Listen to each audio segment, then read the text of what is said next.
ಕಾಂಗ್ರೆಸ್ ಸರ್ಕಾರದಿಂದ ಗೋಕಳ್ಳರಿಗೆ ಸಹಕರಿಸುತ್ತಿರುವ ನೀತಿ ಖಂಡಿಸಿ 9ರ ಮಂಗಳವಾರ ಬೆಳಗ್ಗೆ 10:30ಕ್ಕೆ ನಗರದಲ್ಲಿ ಪ್ರತಿಭಟನೆ ಹಮ್ಮಿಕೊಂಡಿರುವುದಾಗಿ ವಿಶ್ವ ಹಿಂದೂ ಪರಿಷತ್ ವಿಭಾಗ ಕಾರ್ಯದರ್ಶಿ ಮಹಿಪಾಲ್ ತಿಳಿಸಿದರು.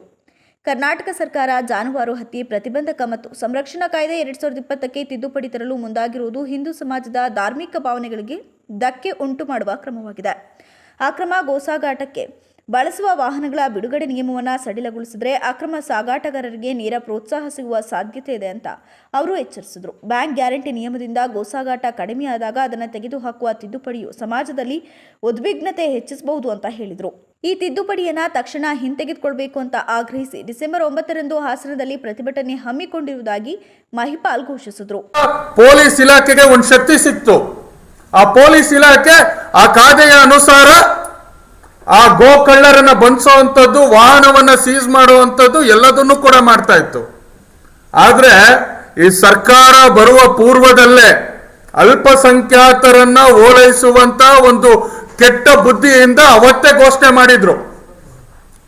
ಮತಾಂತರ ನಿಷೇಧ ಕಾಯ್ದೆಯನ್ನ ವಾಪಸ್ ತಗೊಂತೀವಿ, ಗೋರಕ್ಷಾ ಕಾಯ್ದೆಯನ್ನ ವಾಪಸ್ ತಗೊಂತೀವಿ ಅಂತ. ಆದ್ರೆ ಬಂದ್ಮೇಲೆ ಧೈರ್ಯ ಸಾಕಾಗಿರ್ಲಿಲ್ಲ. ಕಾರಣ ಏನು ಅಂತ ಹೇಳಿದ್ರೆ ಜಾಗೃತವಾದಂತ ಬಹುಸಂಖ್ಯಾತ ಹಿಂದೂ ಸಮಾಜ ಹಾಗೂ ರೈತರುಗಳು ಇದ್ರ ವಿರುದ್ಧ ನಿಲ್ತಾರೆ ಅನ್ನುವಂತ ಒಂದು ಭಯಕ್ಕೋಸ್ಕರ ಧೈರ್ಯ ಸಾಕಾಗಿರ್ಲಿಲ್ಲ.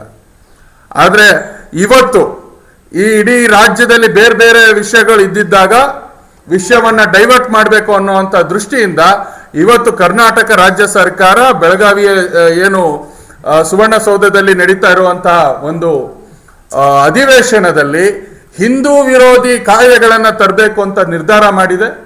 ಆ ಮೂಲಕವಾಗಿ ಸರ್ಕಾರ ವೋಟ್ ಹಾಕಿರುವಂತಹ ಎಲ್ಲಾ ಜನರನ್ನ ಮರೆತು ಪೊಲೀಸ್ ಸ್ಟೇಷನ್ ಅಲ್ಲಿ ಸ್ಲೇಟ್ ಇಟ್ಕೊಂಡು ನಿಲ್ಲುವಂತಹ ಕಳ್ಳರಿಗೆ, ಅಯೋಗ್ಯರಿಗೆ ಅವರ ಪರವಾಗಿ ಕಾಯ್ದೆಯನ್ನ ತಂದು 2020ರ ಗೋರಕ್ಷಾ ಕಾಯ್ದೆಯನ್ನ ಹೆಸರನ್ನೇ ಬದಲಾಯಿಸ್ತಾ ಇದ್ದಾರೆ.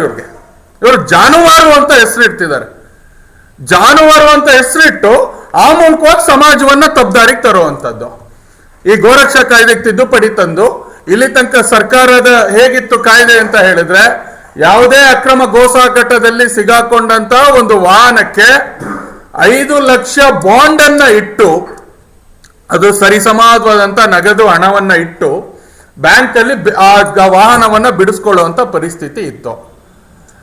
ಆದ್ರೆ ಪತ್ರಿಕಾಗೋಷ್ಠಿಯಲ್ಲಿ ವಿಶ್ವ ಹಿಂದೂ ಪರಿಷತ್ ಕರ್ನಾಟಕ ದಕ್ಷಿಣ ಪ್ರಾಂತ ಗೋರಕ್ಷಕ ಶರತ್, ಜಿಲ್ಲಾ ಕಾರ್ಯದರ್ಶಿ ವಿಕಾಸ್, ಜಿಲ್ಲಾ ಸಹ ಕಾರ್ಯದರ್ಶಿ ಮಂಜು, ಬಿಜೆಪಿ ಜಿಲ್ಲಾ ಪ್ರಧಾನ ಕಾರ್ಯದರ್ಶಿ ಗಿರೀಶ್, ಹಿಂದೂ ಜಾಗರಣ ವೇದಿಕೆ ಜಿಲ್ಲಾ ಸಂಯೋಜಕ ಲೋಕೇಶ್ ಇತರರು ಉಪಸ್ಥಿತರಿದ್ದರು.